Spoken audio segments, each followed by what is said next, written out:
Assalamualaikum warahmatullahi wabarakatuh.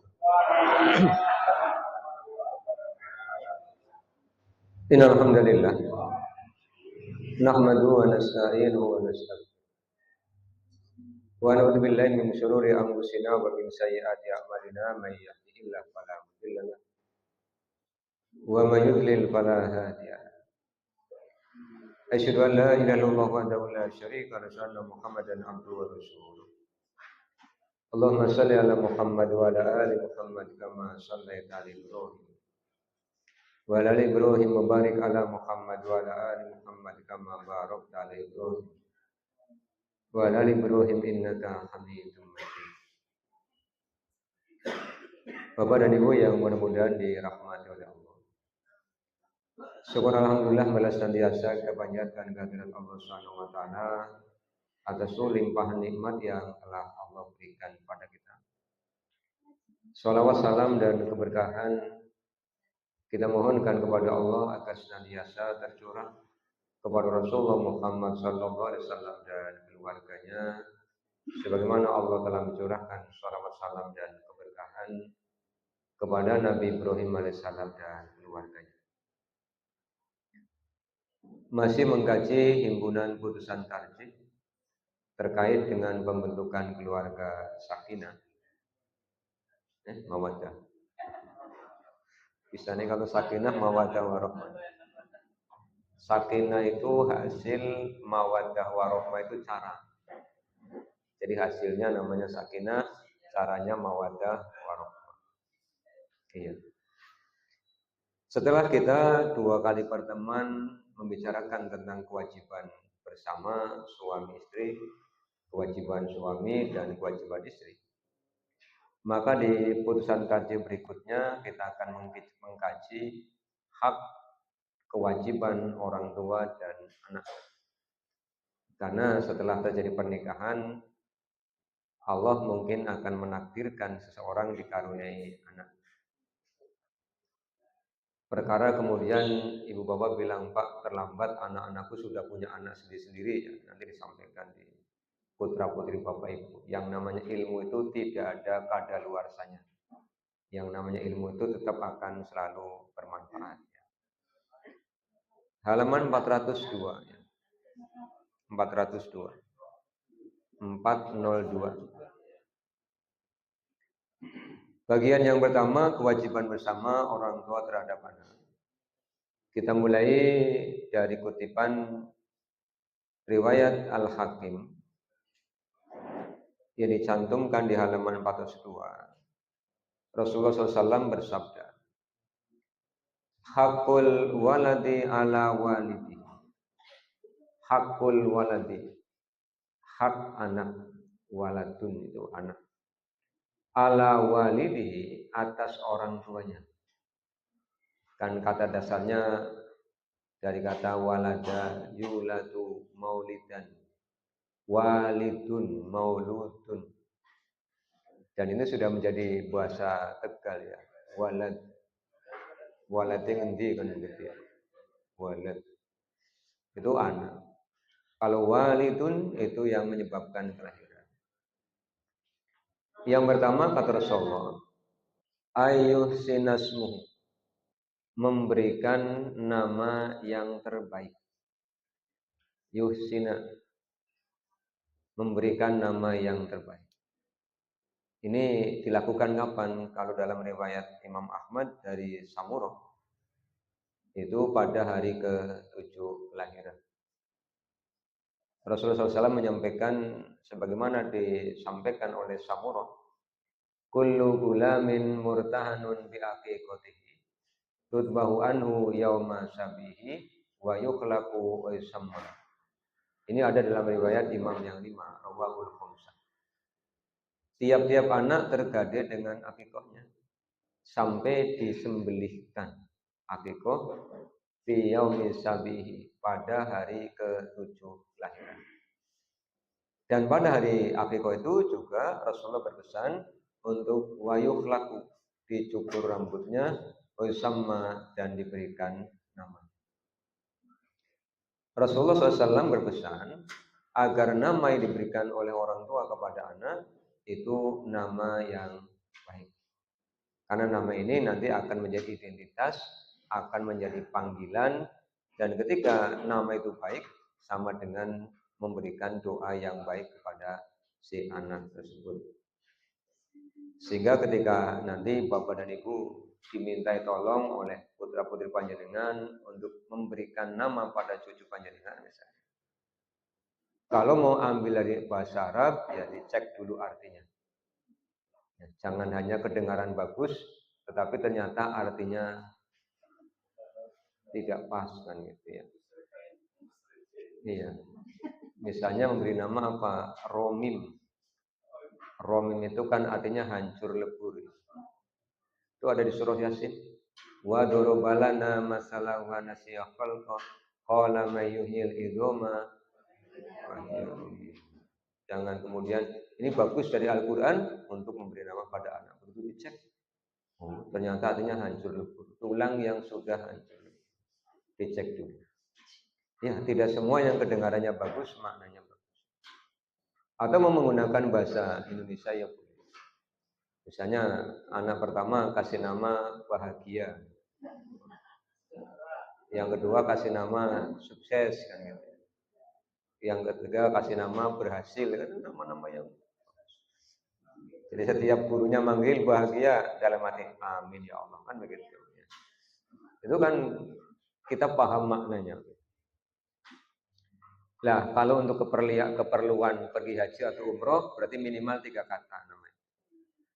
Karena kalau 1 kata nanti pas bikin paspor harus melibatkan bapaknya. Nah, kalau bapaknya juga 1 kata melibatkan kakeknya. Ya, kalau paspor untuk haji umroh kan 3 kata. Seperti nama saya meskipun 10 huruf itu hanya 1 kata. Misbahuddin. Makanya ketika bikin paspor ya bapak tak acak. Misbahuddin Muhammad Rois. Kalau nama bapak kurang ya nanti mbahnya tak acak. Maka nama-nama sekarang itu ya rata-rata 3 kata untuk kepentingan itu. Tapi juga jangan terlalu panjang, kasihan nanti kalau ujian. Kepanjangan isinya kelamaan. Iya, kalau kotaknya hanya 24 nanti tidak cukup. Iya.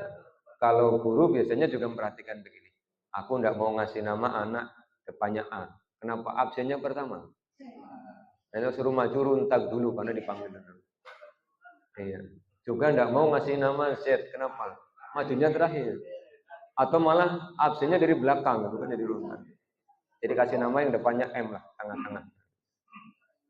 Ya biasanya kalau guru itu berpikir sampai ke situ. Iya. Kemudian kadang berpikir begini, memberi nama yang baik, kadang ada orang tua yang mau mencantumkan nama bapaknya. Tapi ya kadang-kadang jadi persoalan ketika sekolah. Yang dipanggil bukan nama dia, tapi bapaknya yang dipanggil. Iya, anak-anak sekolah zaman dulu sampai sekarang kan. Padahal sudah diingatkan, jangan manggil bapak-bapak yang ada di rumah. Itu bukan nama dia. Tapi ya gitu, sejak dulu sampai sekarang masih ada. Gitu. Jadi perhatikan maknanya dan ketika dipanggil misalnya dengan kata singkat ya tetap menjadi baik. Atau mau menggunakan al-asmaul husna yang boleh. Anaknya 6. Pertama Abdurrahman, Abdurrahim, Abdul Malik, Abdul Jabbar, terus kasih. Nah nanti manggilnya apa? Abdul Kabeh datang semua nanti kan. Nah itu jadi silakan ya. Kemudian kewajiban yang kedua, orang tua kepada anak, wa adabahu, mengajarkan etika. Ya, setelah era media sosial seperti sekarang ini, orang jarang yang berbicara, tapi sering ngetik, memberikan komentar. Dan komentar-komentar di media sosial itu kadang lebih pedas daripada komentar dalam bentuk lisan. Maka di era kita sekarang ini, Bapak Ibu, banyak orang tua yang punya orientasi anak itu bisa go internasional. Maka anak dibekali dengan bahasa Inggris. Ini kan bahasa internasional, bukan bahasa asing ya. Bahasa asing itu beri bahasa yang tidak dipahami oleh manusia. Ini bahasa internasional. Dibekali dengan bahasa Arab. Tapi jangan lupa, kita orang Jawa itu punya bahasa yang mengajarkan unggah-ungguh. Jarang anak sekarang diajak ngobrol sama orang tuanya terus ngomong kromo kan jarang. Maka ketika kita punya anak misalnya atau punya cucu, mulailah ajari mereka. Jangan sampai di rumah bahasa Indonesia, di sekolah bahasa Indonesia. Jadi mereka tidak kenal dengan bahasa kromo. Padahal ketika kita berbicara bahasa kromo, di situ ada yang kita amalkan dari Al-Quran. Apa itu? Wa qul lahuma qaulan karima. Berkatalah kepada keduanya dengan qaulan karima, dengan ucapan yang mulia. Dan minimal, Bapak Ibu, kita orang Jawa itu ketika berbicara bahasa kromo, jengkelnya tetap lemah lembut. Bahasa kromo itu tidak bisa untuk mencak-mencak, tidak bisa. Lagi mainan HP dipanggil ibunya, nopo ibu. Artinya degel, tapi tetap halus. Tapi coba kalau bukan bahasa Jawa, ada hentakan-hentakan di sini. Nah inilah yang harus kita ajarkan adab etika kepada anak agar ketika dia tumbuh remaja, tumbuh dewasa, tahu unggah-ungguh. Masih ingat pelajaran yang diajarkan oleh ibu kami? Yang pertama, beliau selalu mengingatkan angger panlunga kudu pamit karo ibu atau bapak. Jadi ketika beliau berdua sedang tidak di rumah, ya saya tidak kemana-mana. Dan boleh pergi setelah orang tua mengatakan iya. Bandingkan dengan generasi sekarang itu. Pamitnya sudah sampai. Kirim pesan. Bapak izin mau pergi. Jangan udah sampai. Ini kan bagaimana? Ini kan namanya tidak memperhatikan etika. Kemudian pesan yang kedua, jangan lupa minta didoakan. Begitu salaman, cium tangan orang tua, terus bilang, nyuwun donganing Mbak. Ya, hati-hati. Semoga Allah berikan keselamatan. Kemudian ketika pulang, jangan lupa mengucapkan salam. Nah, ketika naik sepeda, Bapak Ibu ya, itu mesti pesannya begini. Angger numpak bis, ana wong hubungan, mudun, dituntun, terus kone nyapa. Nyapane pripun? Ya, assalamualaikum ya kena, nuwun sewu ya kena, terus permisi ya kena. Ajang nanti numpak bis seledak-seledek kata Mas. Ya, kalau anak dulu kan sudah tua-tua. Ini anak dulu tua-tua, anak sekarang itu kecil-kecil. Gitu. Termasuk ibu saya itu pesan begini. Aja nganti njagongin dhuwur anggerana wong sing tua iso. Maka sampai hari ini saya praktekkan itu, Bapak Ibu. Pernah datang ke suatu kajian, sudah disiapkan meja, kursi, kemudian jamaahnya di bawah. Bisa datang, ya Allah ya Rabbi, jamaahnya lebih sepuh daripada saya. Kemudian saya bilang, mohon maaf Bapak, mejanya dipindah aja. Pak Misbah di atas, enggak. Enggak apa-apa. Orang berilmu itu boleh di atas, Pak. Iya. Tapi ibu saya udah pesen, kalau ada orang tua di bawah, jangan duduk di atas. Dikukut lagi, lemprak bareng. Tapi kalau dibalik bagaimana? Saya ngisi kajian ibu-ibu yang sudah sepuh-sepuh itu, ibunya izin, Pak Misbah, saya di kursi boleh. Pak Misbah di bawah, enggak apa-apa. Karena apa? Pesan ibu saya seperti itu. Ini saya lakukan sampai hari ini dalam rangka birrul walidain. Dalam rangka saya berbakti pada ibu saya seperti itu. Ini adab yang senantiasa beliau tanamkan kepada kami anak-anak. Kemudian kewajiban yang ketiga, ibu dan bapak. Wa 'allamahal kitaba. Mengajarkan kepada anak-anak Alkitab, Al-Quran. Maka kewajiban ngajari baca Al-Quran itu sebenarnya pada orang tua. Sehingga dulu di rumah-rumah, hampir tiap rumah ba'da maghrib yang kedengaran adalah orang belajar baca Quran.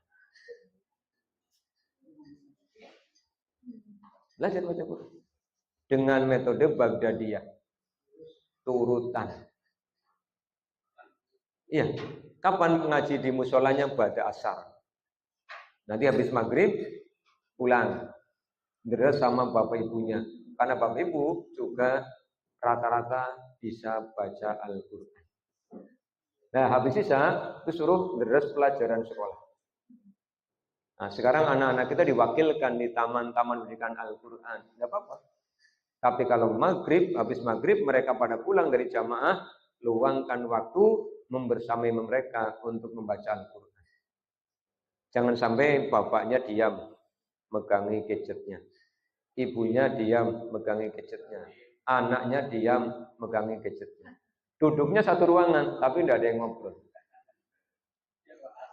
Dikira tadarus, bukan lagi asik dengan dunianya masing-masing. Yang ini lagi game, yang ini lagi baca gosip, yang ini lagi baca macam-macam. Kita kehilangan itu. Teknologi itu membantu, bukan menyebabkan kita semakin jauh. Maka luangkan waktu ba'da maghrib sampai ba'da isya. Kalau anak, suami ada di rumah semua, tadarus. Tidak perlu banyak. Tidak perlu banyak. Setengah jam aja. Begitu pulang, duduk, anak baru baca, bapak ibunya nyimak. Nanti gantian, ibunya baca, anak dan suami nyimak.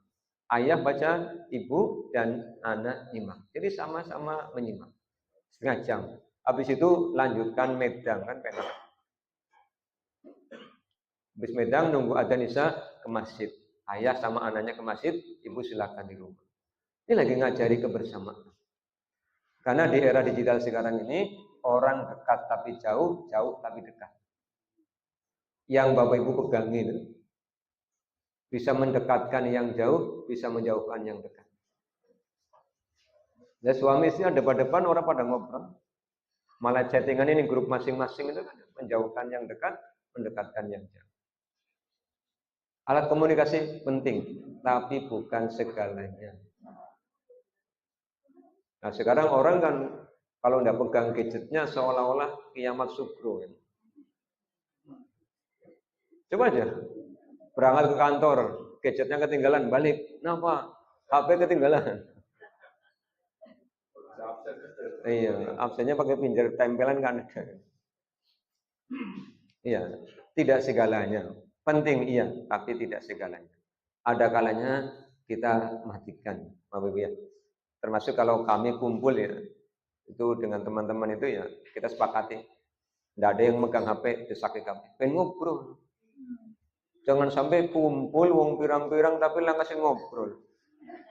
Kayak acara apa dong ya? Akhirnya semuanya jadi ahli menunduk.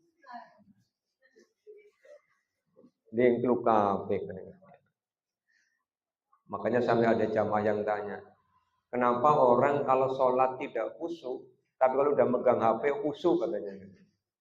Silakan dipikirkan jawabannya.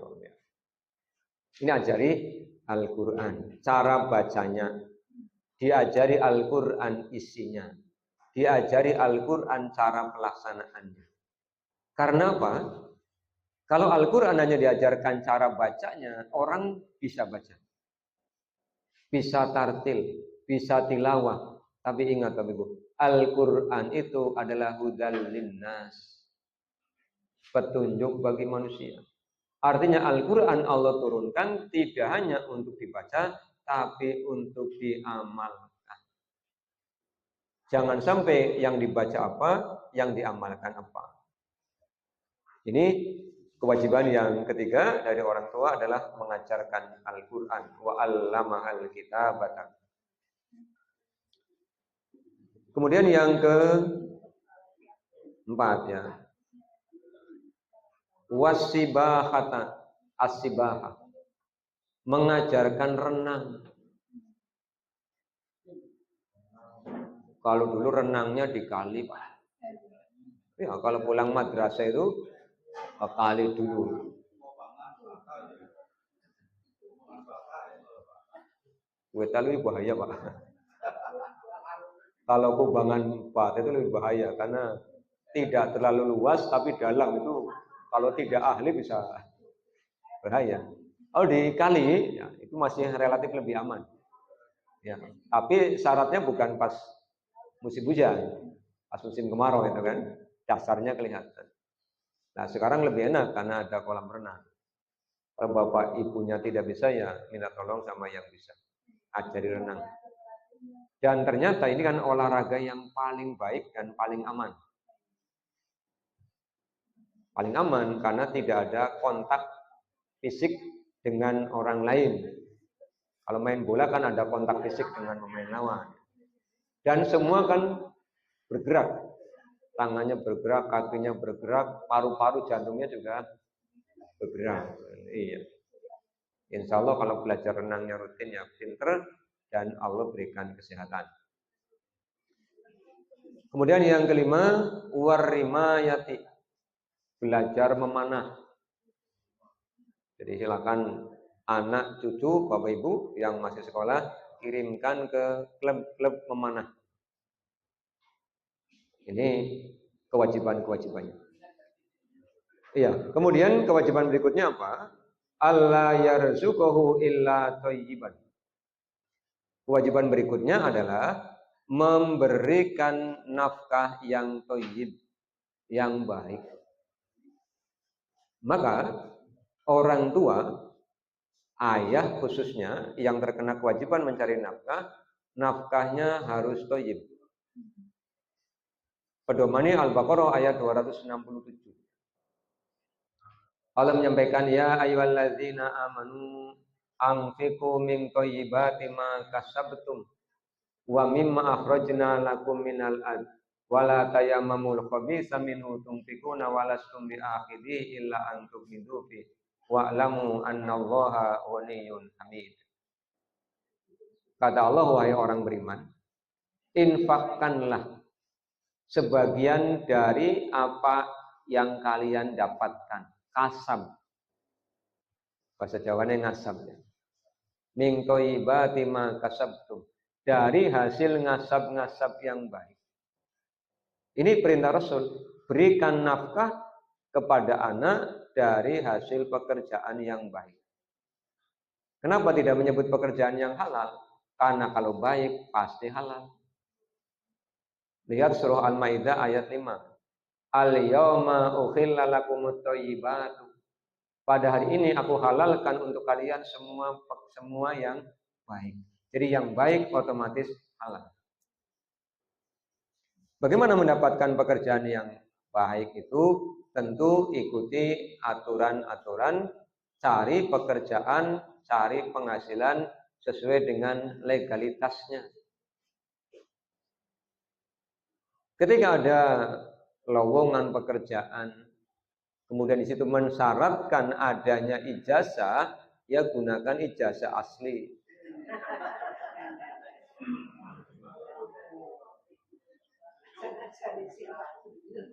Iya kan gitu ya.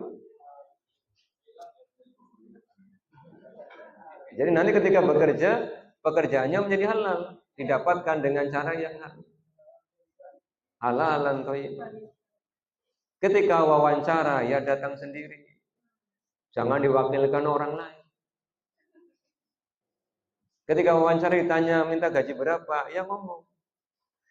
Kadang-kadang masyarakat kita itu kan ewu pekewu. Itu daftar ditanya, Bapak minta gaji berapa?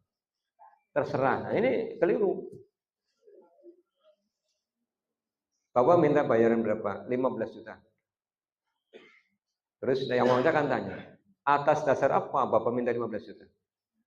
Saya punya kemampuan A, B, C, D, E, F, G, H, I, J. Bapak mau bukti? Buktikan sekarang. Oh iya, siap. Jadi yang dijual adalah kemampuan, bukan koneksi. Dulu kita 98 bergerak bersama untuk merobohkan KKN.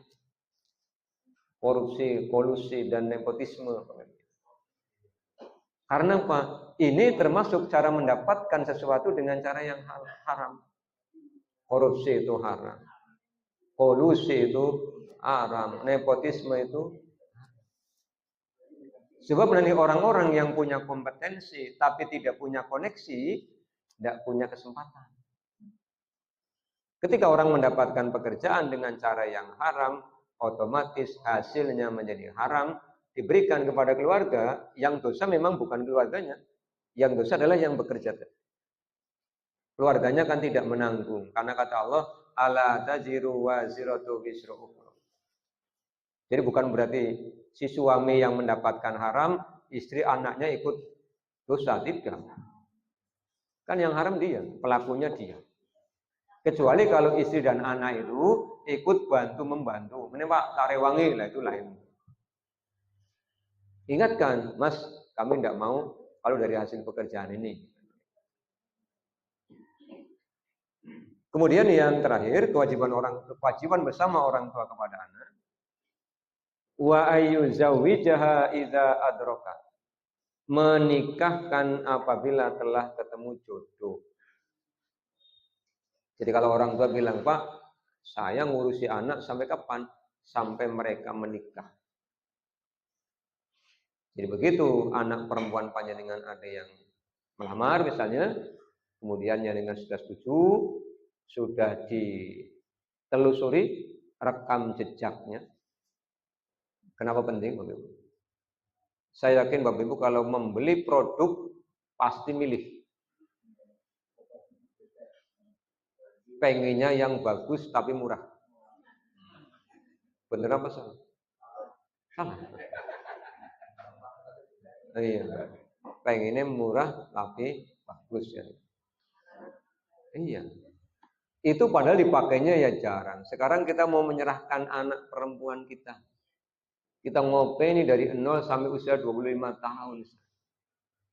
Kemudian datang laki-laki melamar anak kita. Kita harus tahu. Kita mau menyerahkan anak kita dunia akhiratnya kepada siapa? Maka jangan langsung, oh ya, ibu terima. Jangan. Mas, ibu minta waktu ya. 15 hari untuk memberi keputusan. Sudah Bu. Ya kalau kamu sabar ya monggo, kalau tidak ya boleh mundur. Nggak usah takut. Nggak usah takut anak kita tidak punya jodoh. Kenapa 15 hari? 12 hari untuk melakukan penyelidikan. 3 hari untuk istikharah. Begitu dia pulang, kita tahu desanya, kita utus orang. Datangi dia waktu subuh di masjid, ada apa tidak ada.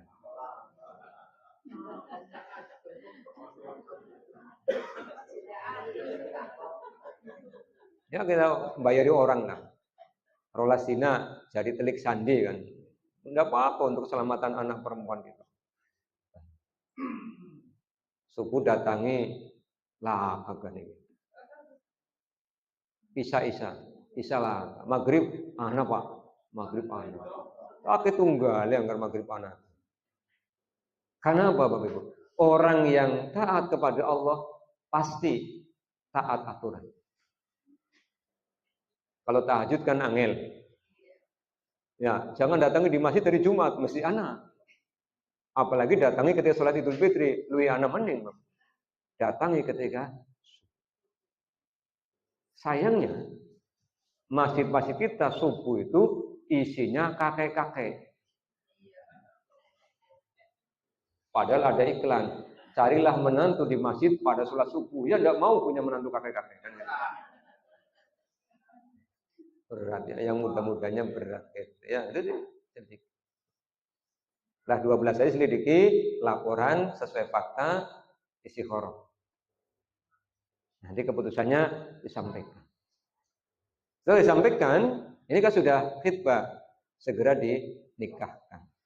Yang sudah kita kaji dulu di awal kajian keluarga sakinah, nikah itu mau dibuat hemat bisa, mau dibuat babak belur juga bisa. Iya. Kenapa babak belur? Gaya-gaya gitu ya. Gengsi. Mau dibuat hemat, Bisa. Adakan wong minimal kata Rasul aulim walau bisatin, adakan walimah walaupun 1 ekor kambing. Beli aja kambing 1, sembelih, dimasak, sayurnya yang banyak kuahnya, orang diundang makan bersama kan hemat. Itu. Tapi kan kadang-kadang rasa gengsi itu yang mengalahkan. Sehingga banyak orang yang ketika mau hajatan pusing. Bapak Ibu, kalau ada silahkan. Kalau tidak ada jangan dipaksakan. Jangan sampai selesai hajatan utangnya.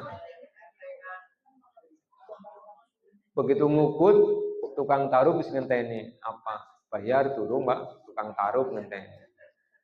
Tukang pajangan ngenteni. Tukang catering ngenteni. Tukang sound ngenteni.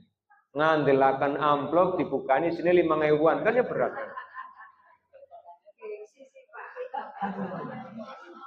Pimen gitu. Diposting ning media sosial kan bahaya kan? Maka silahkan sesuai kemampuan. Dan sebenarnya bagi saya Bapak Ibu.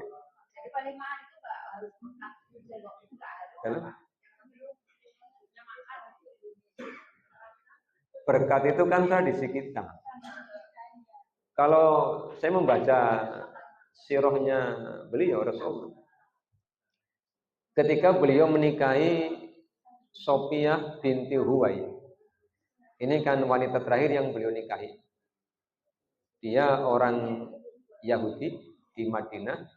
Setelah menaklukkan Khaybar, kemudian kan banyak tawanan itu. Kemudian sahabat namanya Dihiyah. Dia bilang begini, ya Rasul, aku minta 1. Kata Rasul, ambil loh. Nah, ambil Sophiyah. Sahabat lain tidak terima, ya Rasul, harusnya buat Anda, kenapa buat Dihiyah? Rasul bilang, Dihiyah, ambil yang lain, yang itu jangan. Tidak bilang begitu. Nah, kemudian dimerdekakan dan dinikahi. Setelah nikah, Rasul mengundang para sahabatnya walimah. Apa walimahnya, Bu? Rasul mengatakan begini, masih adakah makanan yang kalian miliki? Masih ada ya Rasul, kumpulkan. Ada korma kering, ada korma basah, ada roti sawik, ada minyak samin. Sahabat dikumpulkan, makan dan minum di tempat tendanya Rasulullah. Itu walimah begitu. Kalau kita kan double. Walimah dalam bentuk berkatan dan walimah dalam bentuk prasmanan. Ya, makanya kalau enggak mampu mau nikah, menikahkan bulan yang akan datang, pusingnya mulai sekarang. Karena ini serubet ngundang wong sewu. Apa nemen? Harus ini. Aduh, wis meriang. Iya. Aslinya bisa saja ya. Dibuat sederhana ya bisa. Dibuat mewah ya bisa. Kan tadi. Kalau mau hemat ya bisa, mau babak belur juga bisa. Tergantung nawe itu. Iya. Misalnya saya mau sederhana aja lah Pak. Ngundang tetangga kanan kiri, tidak berdekatan tapi makan bersama. Jadi masak, kemudian siapkan tampah. Iya, walimah. Jadi tetangganya diundang, makan bersama. Sekeluarga satampah. Sederhana dan nanti geger. Iya. Nanti geger ya Mas, rame. Ki aneh nemen ya walimahan kayak gini kan gitu. Itu kembali Bapak Ibu ya. Karena prinsipnya tidak hanya walimah. Pengelolaan harta itu akan menjadi mudah kalau kita mengukur kemampuan diri. Orang bikin rumah kan begitu, betul. Uangnya berapa? Meskipun tanahnya luas, kalau uangnya tidak banyak ya pilih saja. Tapi kadang-kadang kan oranglah sisan. Akhirnya apa? Hutang. Kata Rasulullah, orang yang berhutang itu dia akan melakukan 2 hal. 1 dusta, 2 ingkar janji. Di Sahih Al-Bukhari pada Kitabul Adzan, pada bab doa setelah tasyahud, Rasulullah ngajari doa, Allahumma inni a'udzubika minal ma'sami wal maghrumi. Ya Allah, aku berlindung kepadamu dari banyak dosa dan banyak hutang. Ketika ditanya, qila qailun, ditanya oleh orang yang bertanya, kenapa Anda berdoa begitu ya Rasul? Al-maghrumu, al-ghorimu, orang yang berhutang itu idza hadasa fakadzaba wa idza wa'ada fa akhlafa. Angger ngomong goroh, angger janji ingkar. Coba gini. Tagih,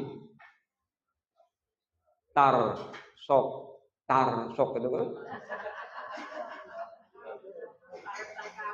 Apa ora goroh karo ingkar janji begitu ya. Makanya saya pesan pada Bapak Ibu ya. Jangan hutang kalau tidak terpaksa untuk kebutuhan. Jangan hutang untuk kemegahan. Kalau ada yang bisa diuangkan, uangkan. Jangan hutang. Ya, jadi sampaikan pada, misalnya yang mau mantu bilang pada anak, Bapak Ibu, Mas, Bapak siap nikahkan kamu, tapi sederhanaan ya. Kenapa sih? Bapak mau gue 10 juta. Terus dimin Pak, ya semua ngundang kanca-kanca pengajian, bebas kalau kanca-kanca kamu. Ora usah dipraboti, ora usah dirias ya. Wong sing penting kan ijab kabul ya. Tapi kalau pihak perempuan orang tuanya ngarani mas kawin. Yang meminta mas kawin memang perempuan. Anaknya. Iya perempuan. Makanya ketika mau ditanya minta mas kawin apa, diberitahu dulu, mintanya sesuai kemampuanku ya. Iya jangan sampai nanti dia minta yang berat-berat kan nggak mampu. Mampunya apa mas? Mampunya uang ya berapa? 1 juta. Oh iya. Kalau istri rela ya sudah selesai. Ini kewajiban orang tua, kewajiban bersama orang tua kepada anak setelah kita mempelajari kewajiban suami dan istri. Bagian berikutnya Bapak Ibu, nanti kita akan kaji kewajiban orang tua kepada anak pada masa kelahiran dan kewajiban-kewajiban berikutnya. Ini tadi saya sudah dibisiki Pak Sepani, selesai jam 8. Jadi masih ada 10 menit untuk diskusi. Kalau tidak ada ya terima kasih. Saya pulang gak sip ya. Ada yang mau tanya kan? Berarti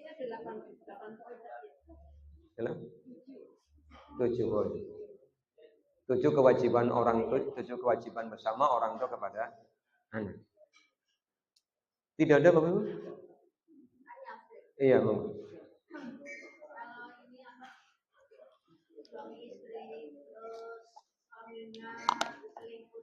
Aduh.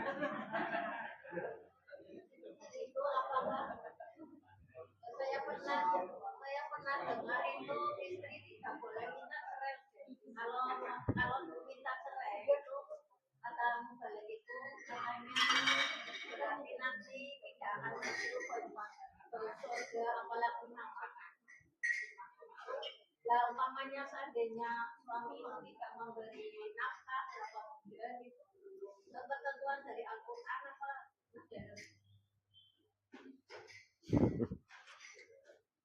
Iya. Setelah seorang laki-laki menikahi seorang perempuan, itu kan biasanya disuruh membaca taklik talak. Iya, sikot taklik talak gitu ya. Dari situ kan ada pasal-pasal yang mengizinkan seorang perempuan menggugat suami. Di antaranya jika selama 6 bulan berturut-turut tidak memberikan nafkah lahir dan batin, maka mengizinkan istri untuk lapor ke pengadilan. Yang kedua, jika melakukan kekerasan. Kekerasan itu sebenarnya kan 2, Pak. Kekerasan fisik maupun kekerasan psikologis. Memang kekerasan psikologis susah dibuktikan. Kalau fisik kan jelas. Ngeplak ya ada bekasnya gitu ya. Kalau psikologis itu kan perbuatan-perbuatan suami yang menyiksa batinnya istri. Maka sebenarnya ketika berumah tangga itu tidak mendapatkan yang Allah sudah sarankan di Ar-Rum 21, sakinah. Kan tujuan berumah tangga kan sakinah. Wa min ayati an khalaqalakum tadi kan, sakinah. Lah selama berumah tangga tidak merasakan sakinah, ketenangan. Karena apa? Yang dirasakan adalah kekalutan hati. Sebab suami ketika di rumah itu seperti orang asing. Diam, HP-nan, senyum-senyum karo HP. Ditanya ngamuk. Biasanya ini memang punya idaman lain yang kayak gini. Survei membuktikan. Kalau sudah punya idaman lain, dengan istri yang di rumah, galaknya luar biasa. Iya, karena hatinya sudah tidak di rumah, tapi di sana. Kemudian yang kedua, kalau sudah begitu, suami cenderung berdusta. Ditanya, kemana mas? Ada urusan pekerjaan. Istrinya curiga, ikuti. Oh, ternyata ketemuan, ya pekerjaan hati ternyata. Tadi sore saya nonton sinetron begitu. Ada pekerjaan hati.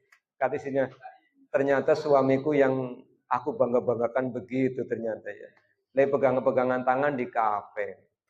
Terus si perempuannya bilang begini, mas kamu ndak takut kalau istrimu tahu? Tenang aja deh. Pimen gue. Ning kene kongon tenang, ning kana kongon tenang. Bojone krungu. Ya. Nah, kalau seperti ini kemudian dilanjutkan, apalagi si istri kemudian juga menuliskan keluh kesahnya di media sosial, ini lebih bahaya lagi. Si istri nulis status, aku tidak bahagia. Statusnya dibaca oleh mantannya. Mantannya Japri.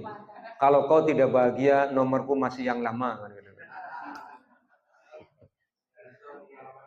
Itu tulisan di belakang trik, Pak. Di belakang trik ada tulisan begitu. Ini kan jadi bahaya. Si suami dengan wanita lain, si istri dengan laki-laki lain. Artinya dua-duanya berpeluang melakukan pelanggaran. Iya. Jadi dalam tanda kutip Bapak Ibu ya. Kalau usia-usia sekolah misalnya pacaran gitu ya, banter-banternya gandengan. Kalau sudah punya istri berselingkuh mau apa sih? Lebih berbahaya. Lebih berbahaya kan begitu. Makanya perlu diingatkan. Kemudian kalau misalnya suami tidak mau, ya kayak iklan, Mas, kamu aslinya mau pilih selingkuhanmu atau pilih aku? Tapi yakinlah, Bu, wanita yang terbaik adalah wanita yang dinikahi dari nol. Iya, banyak wanita mau menemani laki-laki ketika sukses. Tapi tidak banyak wanita menemani ketika laki-laki jatuh, kecuali istrinya. Jadi kalau istrinya masih kuat, wis lapan beli teman mana selingkuh, sengkleh ya balik maning kan begitu.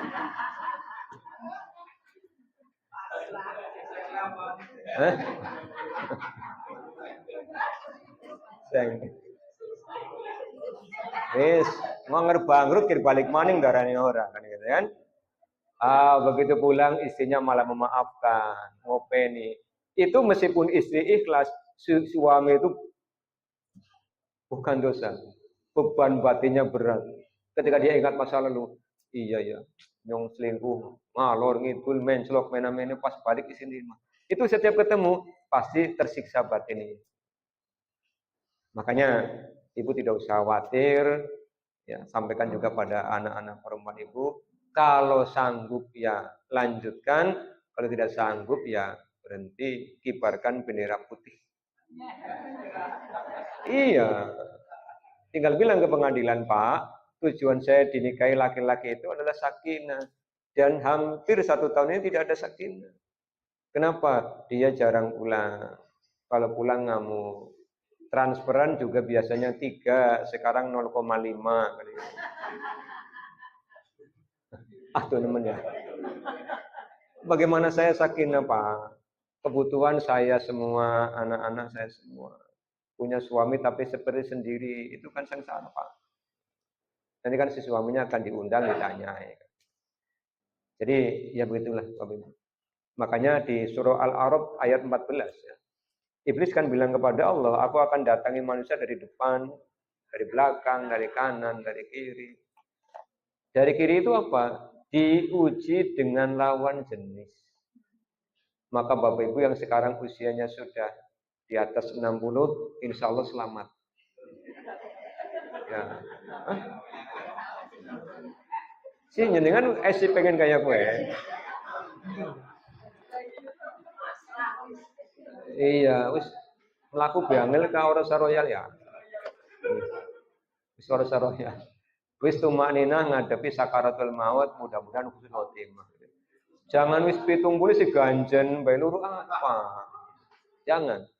Ya, mesti duit akeh ya go infak, go nyumbang apa, nyumbang apa, nyumbang apa. Kalau saya ganjen. Bukan pas ganjen mati kan silakan. Maka bersyukurlah Bapak Ibu yang sampai sekarang sudah selamat begitu. Nah, yang masih di bawah 50 tahun ini hati-hati. Hati-hati. Iya, ajak-ajak. Karena tadi Bapak Ibu ya, pas kita ada masalah kemudian kita up di media online, itu nanti ada orang baca. Setan cerdas. Oke, mantannya kawan lagi sengsara. Tadi di WA tadi kan. Kadang-kadang begitu. Atau sebaliknya, si suami sibuk bekerja, nafkah lahir lancar, mobil dibelikan, tapi tidak pernah ngasih perhatian. Terus posting, hidup seperti di burung sangkar. Makanan komplit, perhiasan komplit, tapi kurang perhatian. Lah ada bujangan memperhatikan, meyek mana kan begitu. Wis silakan. Makanya Al-A'raf 14 itu harus kita ingat. Bukan berarti kalau udah menikah selamat, belum tentu. Kadang-kadang bahasa mundurnya begitu. Lagi direkan, langkah sing nyenengi. Begitu sudah ngelamar, dadak akeh wong nyenengi.